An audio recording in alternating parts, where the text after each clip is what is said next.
बिहार में वोटर अधिकार यात्रा। जी हां, बिहार में चल रही राहुल गांधी की वोटर अधिकार यात्रा में आज लाखों की संख्या में जन सैलाब देखने को मिला।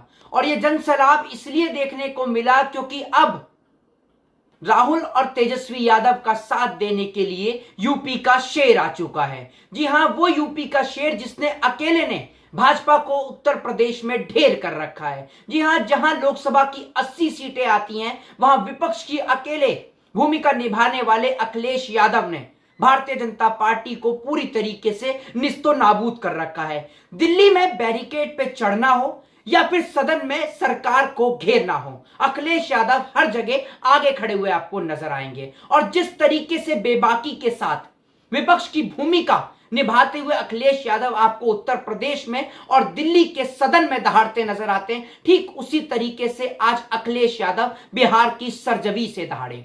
सबसे पहले अखिलेश यादव ने अपने भाषण में कहा कि यह चुनाव आयोग नहीं है। जी हां, सबसे पहले अखिलेश यादव ने निशाना साधा चुनाव आयोग पे, चुनाव आयोग को जुगाड़ आयोग बताया। और उसके बाद उन्होंने कहा भारतीय जनता पार्टी को कि इनके मुंह पर भी जो है वो टैरिफ लग गया है। और उसके बाद अखिलेश यादव ने बोला कि पहले आपसे ये वोट का अधिकार छीनेंगे, फिर आपसे आपकी नौकरी छीनेंगे, फिर आपसे आपका रोजगार छीनेंगे। जी हां, इस बात में कोई दोहराए नहीं है। जिस तरीके से दिल्ली की सड़कों से लेकर बिहार की सड़कों तक भारतीय जनता पार्टी के राज में हर जगह किसान से लेकर नौजवान तक हर एक व्यक्ति को बेरहमी के साथ पीटा गया, उनके ऊपर लाठियां बरसाई गईं, तो अखिलेश यादव का यह कथन झूठा नहीं है।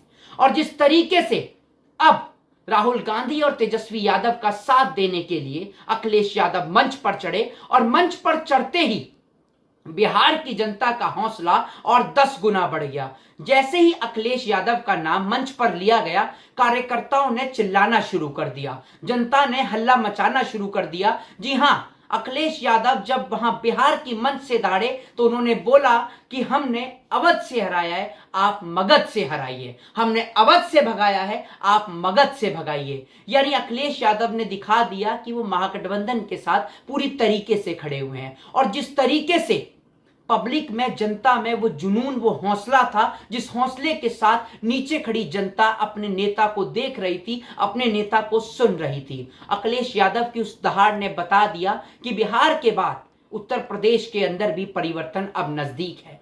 और नरेंद्र मोदी जी को पानी पिलाने पर मजबूर कर दिया। जी हां, जिस तरीके से सदन में खड़े होकर जब अखिलेश यादव सवाल पूछते हैं तो उन सवालों का जवाब भारतीय जनता पार्टी के नेता, प्रधानमंत्री और गृह मंत्री तक किसी के पास नहीं होता, सबकी जबानें बंद हो जाती हैं। ठीक उसी तरीके से जिस तरीके से आज अखिलेश यादव बिहार की सरजमी पर दहाड़े, उस शेर ने दिखा दिया कि वह किस तरीके से बाबा साहब को, संविधान को बचाने के लिए सिर्फ उत्तर प्रदेश ही नहीं पूरे देश में लड़ाई लड़ रहा है। जी हां, अखिलेश यादव की यह लड़ाई सिर्फ उत्तर प्रदेश तक ही नहीं पूरे देश में चल रही है। और जिस तरीके से राहुल गांधी की वोटर अधिकार यात्रा में, जिस तरीके से कभी राहुल गांधी आपको पैदल चलते नजर आ रहे हैं तेजस्वी यादव के साथ, कभी आपको बाइक पर नजर आ रहे हैं, तो कभी पब्लिक से मिलते हुए नजर आ रहे हैं। और लोग अपने नेता से मिलने के लिए घरों के बाहर निकल कर आ गए हैं। और सबसे बड़ी चीज ये है, ये यात्रा कोई चुनावी यात्रा नहीं है, ये यात्रा कोई वोट लेने की यात्रा नहीं,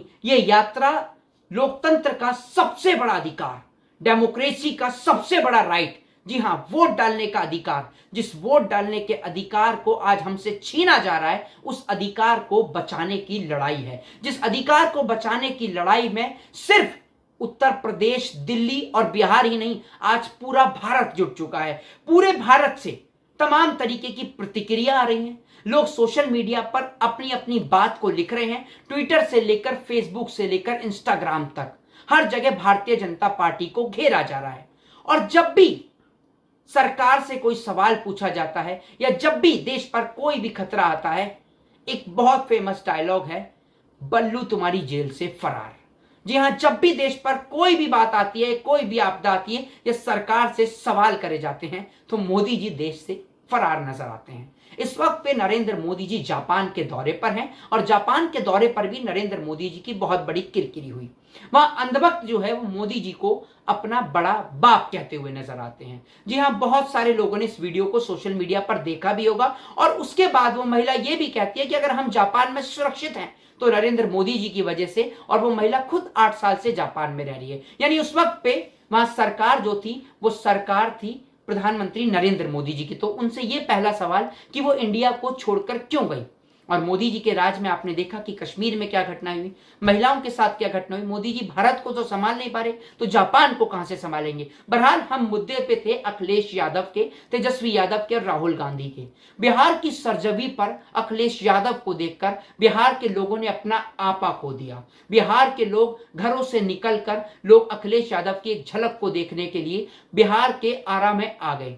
जिस तरीके से जब अखिलेश यादव ने बोलना शुरू किया तो पब्लिक में पिन ड्रॉप साइलेंस हो गया, लेकिन जब अखिलेश यादव अपनी बात को बोलते तो पब्लिक तालियों की गूंज से पूरे मैदान को गुंजा उठती थी। जी हां, अखिलेश यादव ने यह दिखा दिया कि वोटर अधिकार यात्रा या विपक्ष का साथ कश्मीर से कन्याकुमारी तक कहीं भी देना हो तो अखिलेश यादव आपको हर जगह खड़े नजर आएंगे। और सबसे बड़ी बात यह है कि ना तो अखिलेश यादव बिहार में चुनाव लड़ रहे, ना अखिलेश यादव बिहार के अंदर कोई चुनाव लड़ रहे, ना उनकी पार्टी है। सिर्फ अखिलेश यादव अगर वहां जा रहे हैं तो सिर्फ देश को बचाने के लिए, संविधान को बचाने के लिए, लोगों के सबसे बड़े अधिकार वोट को बचाने के लिए। और जितनी बड़ी तादाद में आज आरा के मैदान में पब्लिक देखी गई, ये दिखाती है कि आने वाले वक्त में बिहार में एक बड़ा सत्ता परिवर्तन होने वाला है, जो सत्ता परिवर्तन पूरी तरीके से भारतीय जनता पार्टी का सुपड़ा साफ कर देगा।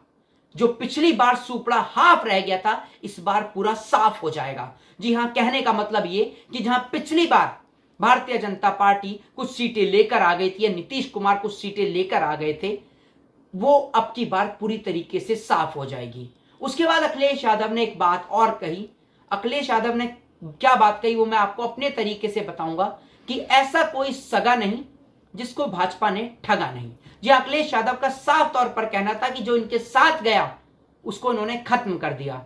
सीधा निशाना नीतीश कुमार की ओर था। जी हां, और ये बात हर जगह चर्चा का विषय बनी हुई है कि क्या इस बार नीतीश कुमार मुख्यमंत्री होंगे। बहरहाल ये चर्चा का कोई विषय नहीं है, क्योंकि ना तो इस बार नीतीश जीत रहे, ना बीजेपी जीत रही, ना भाजपा जीत रही। क्योंकि अगर राहुल गांधी की वोटर अधिकार यात्रा सफल हो गई और चुनाव आयोग, जिसको अखिलेश यादव ने कहा जुगाड़ आयोग, अगर ये जुगाड़ आयोग को अखिलेश यादव, राहुल गांधी और तेजस्वी यादव ने सही लाइन पर खड़ा कर दिया और बिहार के अंदर सही प्रकार से बिना धांधली के मतदान प्रक्रिया हुई, तो ये याद रखिएगा, बिहार का नतीजा आज आपको देके जा रहा हूं, वाकई में बिहार से नीतीश कुमार और भाजपा का सुपड़ा साफ हो जाएगा।